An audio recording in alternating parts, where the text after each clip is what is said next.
Buenas noches, Sí, doctor. Doctor, buenas noches. Gracias, doctor. buenas noches. No podíamos empezar porque había una persona con su micrófono en altavoz que nos estaba contando su vida, que tenía que pagar de no sé qué, que trajes, que color, no sé qué cosas. Por favor, no tienen que hacer eso. Tienen que apagar su micrófono, son cosas privadas, ¿no? Que a nosotros no nos interesa, obviamente. ¿Estamos de acuerdo? Bueno, vamos a hablar el día de hoy de pruebas de función hepática, continuando con el avance de la materia. Estamos de acuerdo. Es muy importante que ustedes manejen adecuadamente la interpretación de las pruebas de función hepática porque esta prueba es una prueba habitual, es decir, se pide en muchos pacientes y en muchas patologías, entonces deben saber los valores normales y una adecuada interpretación de todo lo que vamos a hablar el día de hoy. ¿Estamos de acuerdo?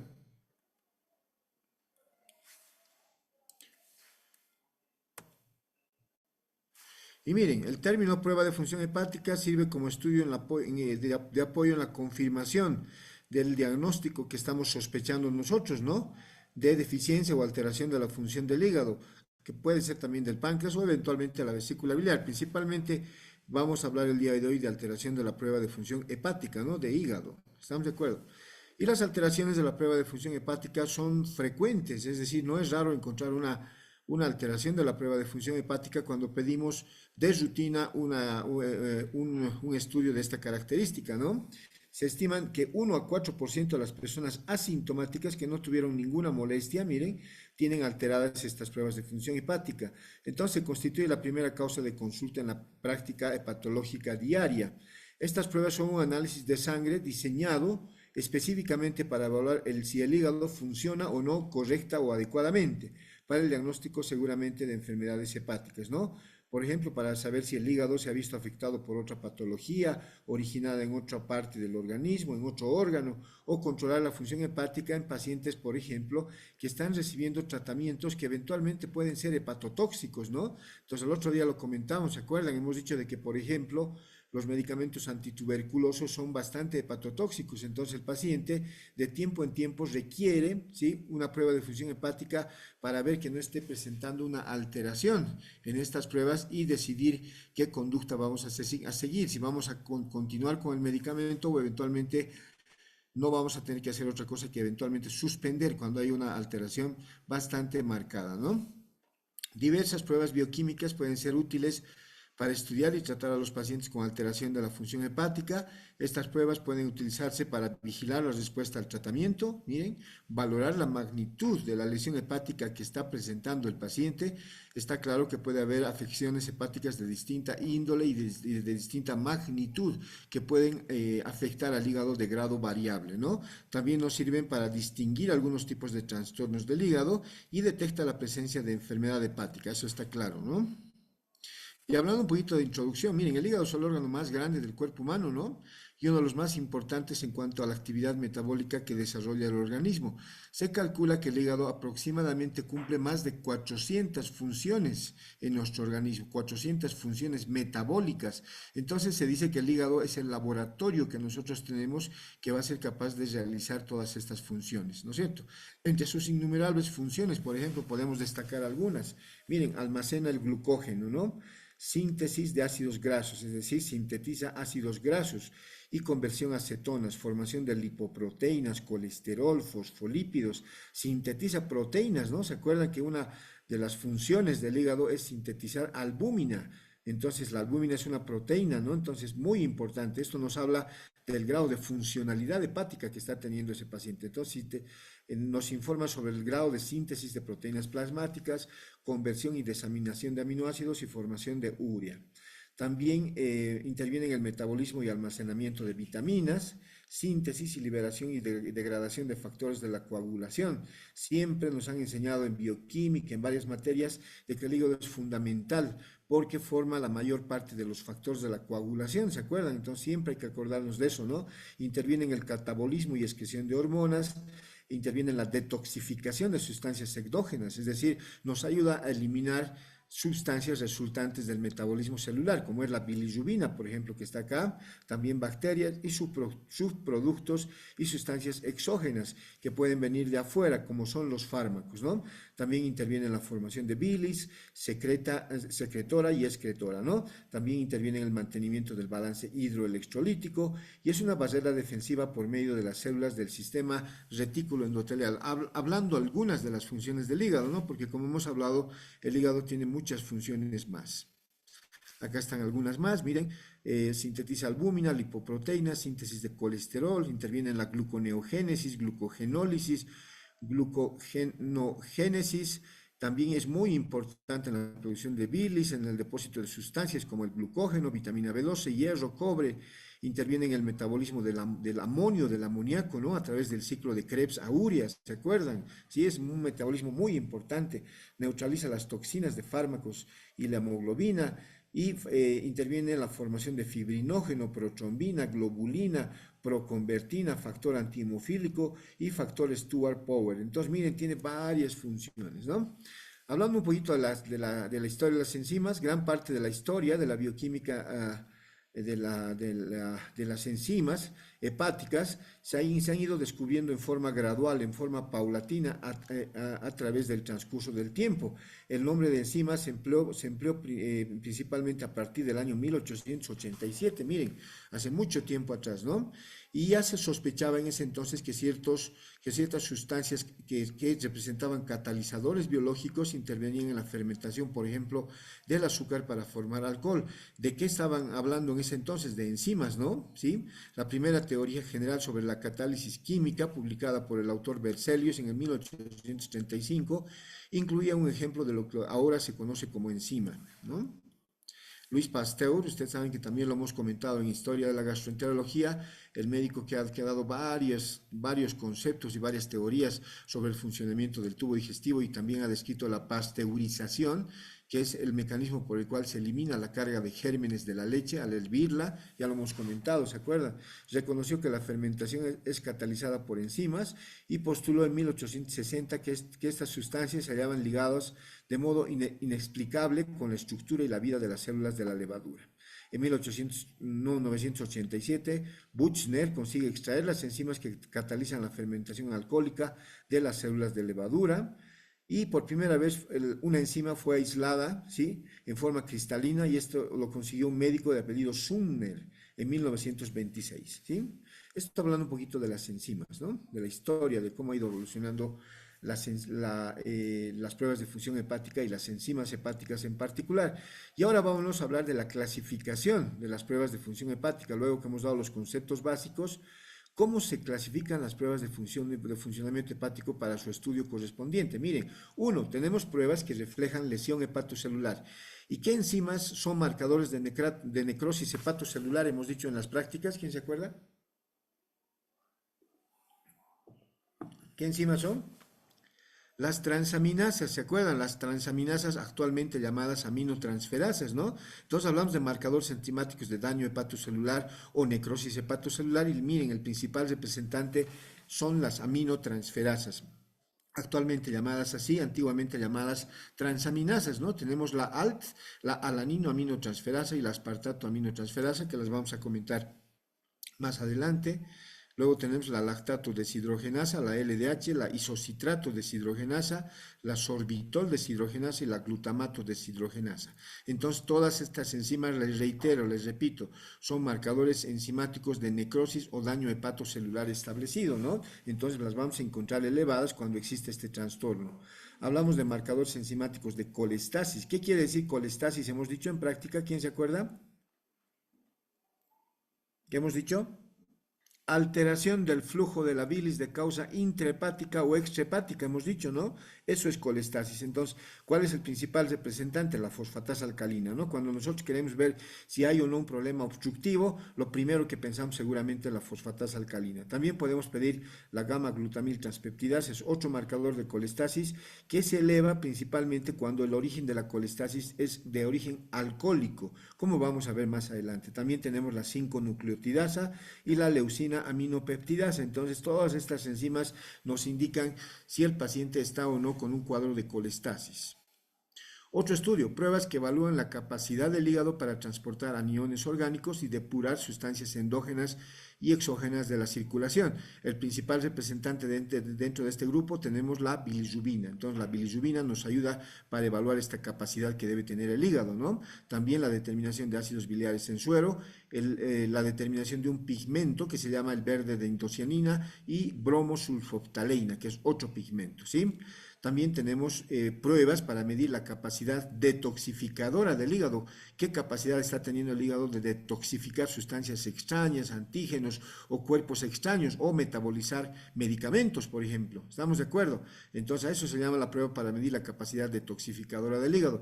Tenemos varias pruebas. Miren, la depuración de antipirina, la prueba del aliento con aminopirina, la prueba del aliento de cafeína y depuración salival, la capacidad de eliminación de galactosa y el grado máximo de síntesis de urea, ¿no?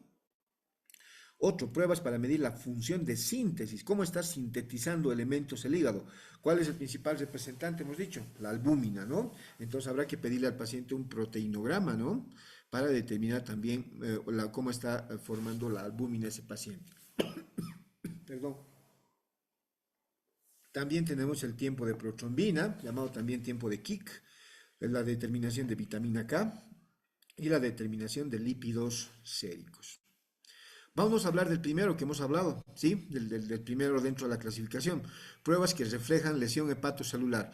Y les repito la pregunta, ¿qué elementos nos ayudan para valorar necrosis o daño hepatocelular? ¿Qué hemos dicho en práctica? ¿Y encima?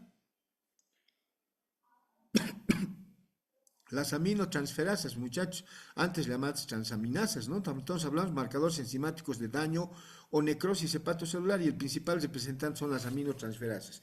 Son enzimas que catalizan la transferencia de un grupo funcional de una molécula a otra. Miren, son un conjunto de enzimas del grupo de las transferasas y ¿qué característica tienen? Transfieren grupos amino desde un metabolito a otro. ¿Cuáles son los representantes? Lo que hemos dicho, la ALT, la alanino-aminotransferasa, antes llamada TGP, transaminasa glutámico pirúvica, y la AST, la aspartato-aminotransferasa, antes llamada transaminasa glutámico oxalacética, ¿no? Cada una seguramente con sus características propias que vamos a ir mencionando durante el tema, ¿no es cierto? Hablamos de la primera, de la ALT, ¿sí? La alanino-aminotransferasa, anteriormente conocida como hemos dicho, TGP, ¿no? Enzima aminotransferasa, es exclusivamente, miren, citoplasmática, ¿sí? Y se localiza principalmente en qué lugares, en qué órganos, principalmente en el hígado y riñón. ¿Qué les parece? Siendo muy escasa en corazón y músculo. Entonces, esta enzima principalmente nos ayuda a definir o valorar daño hepático y en el riñón también. ¿Estamos de acuerdo? La ALT, miren, es mucho más específica que la AST, que la aspartato aminotransferasa, pero ambos están en otros tejidos, como por ejemplo el músculo, ¿no? Es mucho más específica de daño hepático, entonces la ALT, ¿no? La AST no tanto para daño hepático, pero como les comentaba, ambas están en otros tejidos como el músculo, por ejemplo. ¿Cuál es la vida media de la ALT, de la alanino-aminotransferasa? 47 más menos 10, ¿sí? Más menos 10 horas, perdón. Eso dicen los estudios, ¿sí? ¿Cuál es su función? Cataliza la transferencia de un grupo amino desde la alanina alfa-cetoglutarato, ¿sí? El metabolismo del ALT tiene una gran importancia en la catálisis de reacciones que transfieren carbono y nitrógeno del músculo al hígado en forma de alanina. Esa es otra característica de esta enzima, ¿sí? ¿Cuáles son los valores normales? ¿Sí? ¿Qué hemos dicho en práctica? Valores normales, miren, en el hombre 10 a 40 unidades internacionales por litro, mujeres 7 a 35 unidades internacionales por litro. Los rangos de los valores normales pueden variar ligeramente entre diferentes laboratorios, eso está claro, ¿no? Siempre lo hemos comentado eso. Pueden tener alguna ligera variación, va a depender seguramente del reactivo con el cual se ha procesado la muestra para hacer esta determinación, ¿no? Cuando hay una lesión de estos órganos, ¿sí? La enzima es liberada a la sangre y va a aparecer bastante elevada en los análisis que vamos a pedir, ¿no? Por lo general la ALT se encuentra en el interior de las células hepáticas, en el citoplasma, ya lo hemos comentado, pero miren, cuando el hígado se inflama o se lesiona, se libera gran cantidad de esta enzima al torrente sanguíneo y la vamos a encontrar elevada en la prueba de función hepática que le vamos a solicitar al paciente. La determinación de la concentración de ALT en sangre proporciona a los médicos ¿qué? Una información importante sobre el grado de funcionamiento del hígado, ¿sí? Al permitirnos saber si una enfermedad o un proceso inflamatorio, un medicamento o otro tipo de patología o problema están afectando de grado variable a dicho órgano, ¿no? Para eso nos sirve básicamente, ¿sí? Y miren, tenemos incrementos del nivel de ALT, de alanino aminotransferasa, en todas estas patologías y cuadros, en grados de cicatrización del hígado, es decir, en cirrosis de grado variable, muerte del tejido del hígado, en necrosis hepática submasiva o masiva, ¿sí? En un hígado edematizado o inflamado, en grados variables de hepatitis, sea esta viral, tóxica, medicamentosa o autoinmune, demasiado hierro en la sangre, en una patología que se llama hemocromatosis, demasiada grasa en el hígado, en la patología que se denomina hígado graso o esteatosis hepática, falta de flujo sanguíneo en el hígado, a lo cual se denomina isquemia hepática, en la presencia de tumores o cáncer de hígado que pueden comprimir el hígado y determinar necrosis hepatocelular, uso de medicamentos hepatotóxicos, miren, como por ejemplo los antiinflamatorios no esteroideos, la sobredosis de paracetamol. ¿Se acuerdan que varias veces hemos comentado en clases de que el paracetamol es un medicamento hepatotóxico, ¿no? Y tiene un antídoto que es la N-acetilcisteína, ¿se acuerdan? Lo hemos comentado también varias veces. También el uso prolongado de antibióticos, las estatinas, los antiepilépticos, agentes antituberculosos, que también ya lo hemos comentado, terapias herbales o alternativas y abuso de drogas ilícitas, ¿no? También una enfermedad que se llama la mononucleosis infecciosa, la podemos encontrar elevada. ¿Se acuerdan que la mononucleosis es generada por el virus del Epstein-Barr? ¿Se acuerdan, no? También inflamación del páncreas, en pancreatitis de grado variable, esteatosis hepática no alcohólica, hepatitis virales, enfermedades autoinmunes, la enfermedad de Wilson, que es una enfermedad caracterizada por excesivo depósito de cobre a nivel hepático, es una enfermedad metabólica del hígado, ¿sí? Y da una característica propia en la córnea, da un rodete amarillo verdoso a nivel de la membrana de se mete en la córnea, que se llama anillo de Kaiser-Fleischer, que también lo hemos comentado en práctica, ¿se acuerdan? ¿Sí? También va a estar elevada en la insuficiencia cardíaca congestiva, en la deficiencia de alfa-1 antitripsina, en algunas patologías endocrinológicas, como por ejemplo el hipotiroidismo, enfermedad de Addison, enfermedades del músculo estriado y enfermedades de almacenamiento de glucógeno de grado variable, ¿no? Hablamos de la segunda, miren, de la aspartato aminotransferasa, la AST, ¿no? Esta que también se llamaba, hemos dicho, transaminasa glutámico oxalacética, ¿no? Presente en las isoenzimas citosólicas y mitocondriales del hígado, músculo, esqueleto, en el corazón, riñón, cerebro, páncreas, pulmones, leucocitos y glóbulos rojos. Entonces, miren, está presente en muchos órganos más, ¿no? En relación a la ALT, ¿sí? ¿Se dan cuenta? La vida media de esta AST es de 17 más o menos 5 horas. Es menos específica y sensible, obviamente, como estamos comentando, para el diagnóstico de patología hepática. ¿Por qué? Porque está presente en muchos otros órganos, ¿no? Entonces nos puede hacer eventualmente confundir. Cataliza principalmente la siguiente reacción, que es esta. ¿Cuáles son los valores normales de la AST? 6 a 34 unidades internacionales por litro en la mujer y en el hombre 8 a 40 unidades internacionales por litro. Valores muy similares a la anterior, ¿no? A la aminotransferasa, ¿sí? Patologías con niveles anormales, comentamos algunas más: cirrosis hepática, necrosis de tejido hepático, cáncer o tumor en el hígado, grados variables de hepatitis, isquemia hepática, problema cardíaco, hemocromatosis, alcoholismo, anemias hemolíticas, grados variables de colestasis de larga evolución, distrofias musculares, cetoacidosis diabética, que como sabemos es una complicación de la diabetes descompensada, medicamentos tóxicos para el hígado, pancreatitis aguda, tumores hepáticos, mononucleosis, que ya lo hemos comentado, de miocardio, puede estar elevada, pero puede estar elevada la TGO en relación a la TGP. Ustedes saben, hemos dicho de que la TGO es mucho más específica y está presente en el corazón, ¿no? En cambio, la TGP más en el hígado. Entonces, ese detalle siempre habrá que acordarnos, ¿no? Factores modificadores de la actividad transaminasa sin existir daño, son todos estos cuadros. Y ante una alteración de las aminotransferasas o transaminasas, ¿qué debemos hacer? Hay pasos para evaluar la alteración de las aminotransferasas. Miren, el primer paso, ante un aumento de las aminotransferasas, ver si se acompaña, ¿sí?, de otras alteraciones en la prueba de laboratorio. Es decir, debemos correlacionar con las otras pruebas. ¿Se dan cuenta? Es muy importante correlacionar, hay que ver las otras pruebas de laboratorio.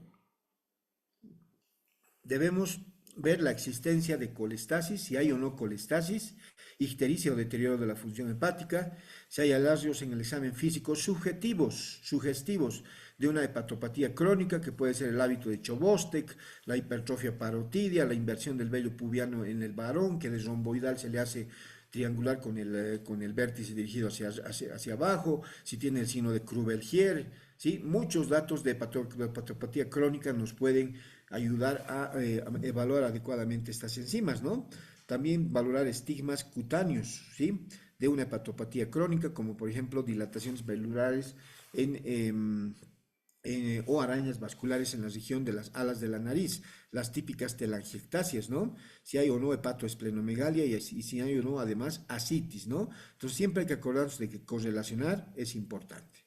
La evaluación del paciente debe ser rápida y acompañarse de los estudios pertinentes, es decir, solamente debemos pedir lo necesario, no hay que pedir demasiadas cosas para evaluar adecuadamente a estos pacientes, incluyendo, por ejemplo, una ecografía abdominal que seguramente nos va a dar datos de qué le está pasando al paciente, además, ¿sí? Y una endoscopía digestiva también se puede ser necesaria para ver qué, para descartar la presencia o no de varices en el esófago que nos indiquen de que este paciente está teniendo una hepatopatía crónica con hipertensión portal que ha determinado la presencia de varices en el esófago, que en cualquier momento nos pueden dar una hemorragia digestiva alta, varicosa, ¿no? Es raro la elevación aislada de esta enzima, esto siempre hay que tomarlo en cuenta, ¿sí? Solamente de las transaminasas, es muy raro, ¿sí? En este caso, la evaluación debe ser pausada y progresiva. El segundo paso, determinar si la elevación es aguda o crónica. Para ello, ¿qué debemos hacer? Es de utilidad los análisis previos que pueda tener el paciente y en caso de no contar con ellos es importante repetir la prueba para confirmar el hallazgo y hacer siempre un seguimiento en el transcurso del tiempo. Tercer paso, miren, detectar los factores de riesgo que pueda tener el paciente para una hepatopatía, ¿sí? ¿Cuáles, por ejemplo? ¿Sí? Por ejemplo, que el paciente haya sido diagnosticado de virus de la hepatitis B y C. Los virus de la hepatitis B, C y D evolucionan a la cronicidad. Entonces el paciente puede estar teniendo una hepatitis crónica y por eso sus aminotransferasas, sus transaminasas están elevadas. A eso me refiero. Entonces hay que valorar factores de riesgo, como hepatitis, ¿no? Habrá que pedir serología para hepatitis en este paciente, descartando o confirmando estas infecciones. Además, se evalúa la existencia de un síndrome metabólico, el hecho de que el paciente esté con obesidad de grado variable, ¿no? En particular obesidad, diabetes y dislipidemia, ¿no? Dislipidemia en realidad, ¿no? También podéis pedirle una ecografía compatible, es un aporte más a este diagnóstico. Y miren, debemos averiguar antecedente de alcoholismo. El alcoholismo también puede llevar a daño hepático, ¿no? Siendo sugestivo de él una relación AST-AL mayor a 3:1. ¿Qué les parece? Entonces, esta relación nos orienta a que la etiología probablemente es de origen alcohólico, ¿sí? 96 por alcohol o mayor a 2:1, ¿sí? 90% por alcohol. Con ALT, con una alanino aminotransferasa menor a 5 veces el valor normal, se puede correlacionar estos datos que hemos comentado al principio, ¿sí? Una gamma glutamil transpeptidasa muy elevada y un volumen corpuscular medio alto pueden también corroborar un daño hepático eventualmente de origen alcohólico, nos puede ayudar, ¿sí? También interrogar sobre el consumo de medicamentos que pueden causar aumento de las aminotransferasas, por ejemplo, ver si el paciente consume algún medicamento en forma crónica, que pueden ser alguno de estos medicamentos. Miren, hay varios medicamentos hepatotóxicos y ante la ingesta de una droga potencialmente tóxica hay que suspenderla, ¿no? Pero se requiere un adecuado balance riesgo-beneficio, hay que evaluar si realmente le va a beneficiar este hecho al paciente, ¿no? En este punto se aconsejan medidas higiénico-dietéticas en la esteatosis, abstinencia alcohólica y suspensión de drogas potencialmente hepatotóxicas, como ya lo hemos comentado. El cuarto paso, miren, en caso de que no se detecten factores de riesgo o las aminotransferasas persistan elevadas, evaluar otra causa. ¿Qué debemos hacer? Pueden ser causas hepáticas o extrahepáticas. Las primeras incluyen las ya mencionadas, esteatosis, hepatitis C, alcoholismo, drogas y hepatitis B, ¿no? A ellas se agregan como menos frecuente todo esto deberíamos descartar. Miren, que no tenga el paciente una hepatitis autoinmune, es decir, una forma de hepatitis ocasionada por la formación de anticuerpos autoinmunes que van a dañar de forma progresiva el hígado por parte del paciente. ¿Qué les parece? Puede ser, habrá que pedir los marcadores correspondientes, habrá que descartar una hemocromatosis, enfermedad metabólica del hígado por excesiva acumulación de hierro, hemos dicho, ¿no? una colangitis esclerosante primaria, que es una patología autoinmune, un déficit de alfa-1 antitripsina, una enfermedad de Wilson, que hemos dicho que es una enfermedad metabólica del hígado por excesiva acumulación de cobre, ¿no? Son causas extrahepáticas, la enfermedad celíaca, el hipertiroidismo, las enfermedades musculares hereditarias, ¿sí? O adquiridas y el ejercicio físico extremo. Todo eso habrá que evaluar, ¿no?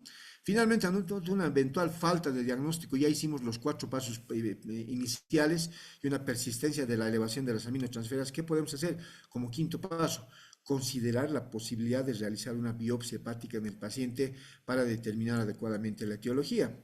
En esta situación, la biopsia lleva al diagnóstico solamente en el 10% de los casos y cambia la conducta terapéutica en un porcentaje considerable, miren, 12%. Entonces, determinar en primer lugar, obviamente, si es necesaria la biopsia y si le va a beneficiar adecuadamente, ¿no?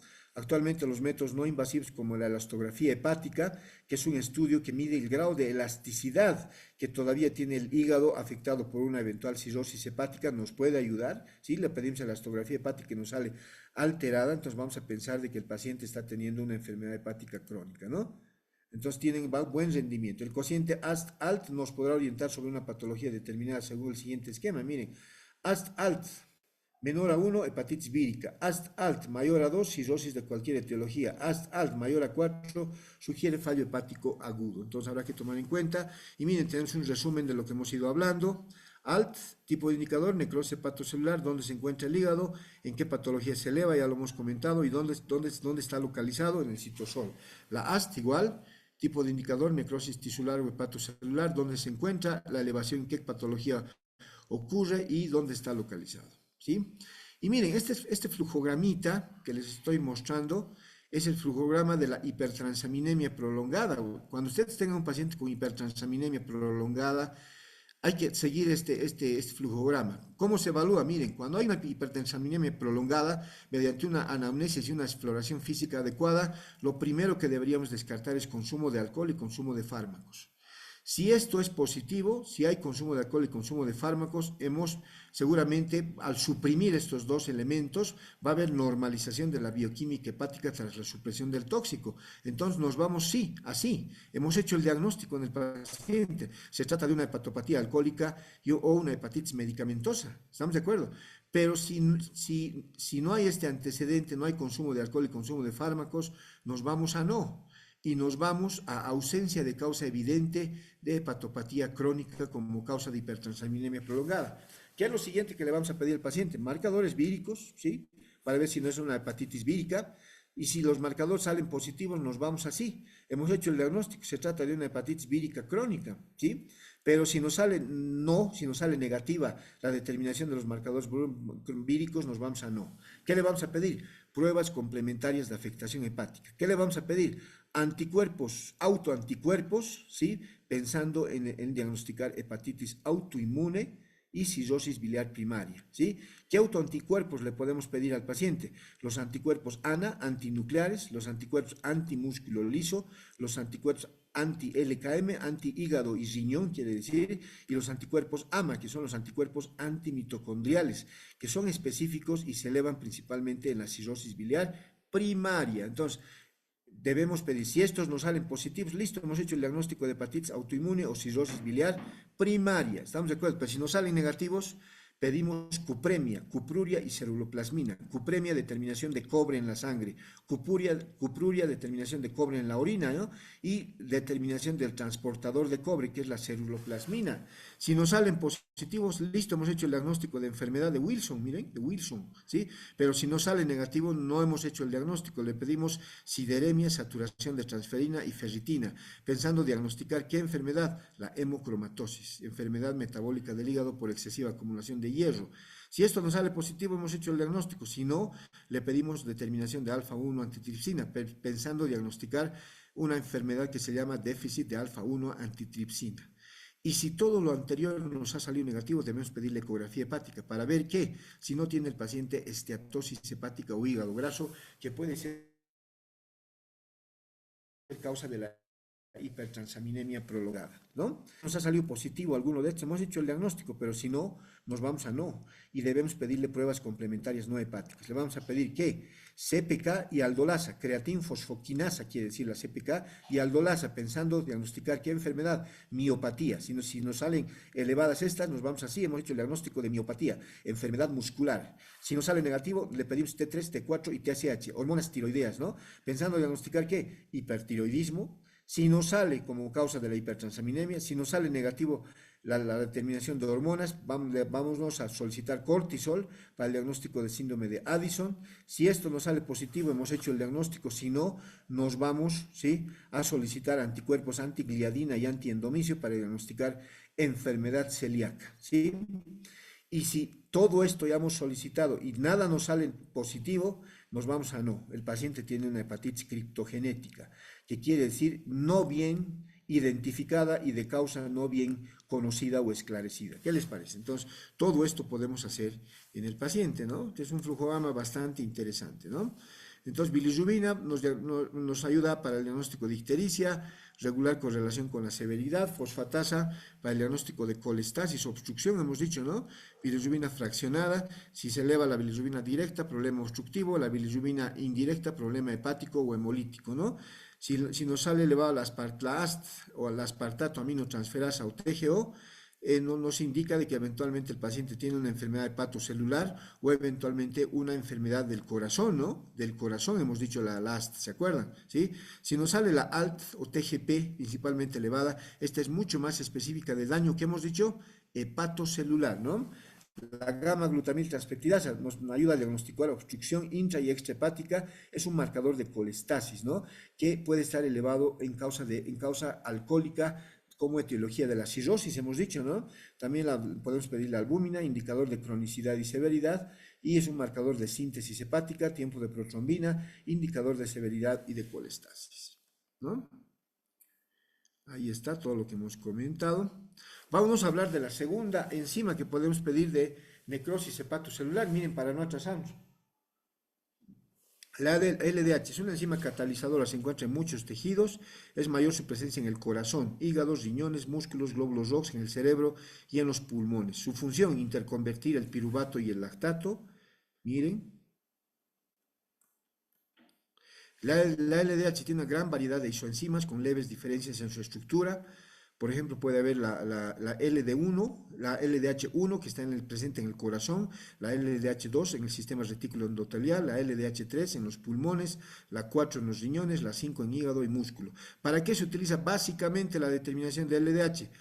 Para detectar si existe lesión en el tejido, muerte celular. ¿Estamos de acuerdo? Para eso nos sirve, ¿no? Estas lesiones pueden ser graves, como el caso de una lesión traumática, o crónicas causada por una afección prolongada. No representa ninguna ventaja en la evaluación de los procesos hepatocelulares porque se producen muchos órganos, como ya lo hemos comentado. También puede utilizarse para controlar afecciones progresivas, como la distrofia muscular y el VIH. Ahí están los subtipos de LDH. Entonces, se eleva también el 75% de las hepatitis agudas, ¿sí? En las anemias hemolíticas por pérdida de esta enzima, en los eritrocitos y por la misma causa en las enfermedades megaloblásticas, ¿no? La concentración normal de esta enzima fluctúa entre 100 a 220 unidades y se puede observar cifras de 1500 a los 5 días del infarto, por ejemplo. Esta enzima también se pide como enzima cardíaca para detectar infartos, ¿se acuerdan, no? En procesos malignos encontramos valores hasta de 2500 unidades, en hepatitis aguda valores de más de 1000 y en anemias megaloblásticas hasta 2000 unidades, ¿no? Su disminución no tiene demasiada relevancia. Ahí está su correlación clínica, aumenta en el infarto, VIH, hepatitis. Es una enzima de amplia distribución en muchos tejidos, ¿no? Y es un indicador muy sensible de lisis, de destrucción celular, hemos dicho, ¿no? Entonces, miren, un nivel superior puede indicarnos todo esto: isquemia hepática, infarto cardíaco, anemia hemolítica, mononucleosis, enfermedad hepática, presión baja, lesiones musculares, infarto mesentérico y pancreatitis, ¿no? Hablamos de otra, isocitrato deshidrogenasa, enzima importante del metabolismo de los carbohidratos, sobre todo, participa en el ciclo de Krebs y cataliza esta reacción, miren, la descarboxilación oxidativa del isocitrato en alfa-cetoglutarato, ¿no? Es una enzima que tiene gran especificidad hepática, entonces sus niveles se elevan rápidamente. ¿En qué cuadros? En la hepatitis aguda y permanecen normales en la ictericia obstructiva extrahepática. Entonces, principalmente nos ayuda para el diagnóstico de cuadros hepáticos, ¿no? También pueden estar normales en el carcinoma de vías biliares y en el infarto de miocardio, ¿no? Valor normal 50 a 260 unidades por ml, ¿sí? Otra, sorbitol deshidrogenasa, enzima implicada en el metabolismo de los polioles, transforma el sorbitol en D-fructuosa. Requiere NADP, ¿sí? Que es el NADP, nicotinamida adenina dinucleótido fosfato, ¿no? Enzima que tiene especificidad para la hepatitis aguda también, como la anterior. Y según estudios de este autor, Sudhoff, presenta mucha utilidad en el diagnóstico diferencial entre ictericia obstructiva y hepatitis. ¿Qué les parece? Pues miren, sus valores no se alteran en la obstrucción, pero sí en las lesiones del hepatocito. Valores normales hasta 0.4 unidades internacionales. La toma de muestras se realiza sobre muestra de suero obtenido preferiblemente sin la utilización de torniquete, ¿sí? Esta enzima, la que estamos hablando, la sorbitol deshidrogenasa, sirve para diferenciar hepatitis obstructiva de parenquimatosa, como hemos comentado, ¿no? Hablamos de otra, la glutamato deshidrogenasa, ¿sí? Cataliza la reacción de oxidación del glutamato a 2-oxoglutarato, desprendiéndose amoníaco. Es una enzima mitocondrial localizada en los hepatocitos, sobre todo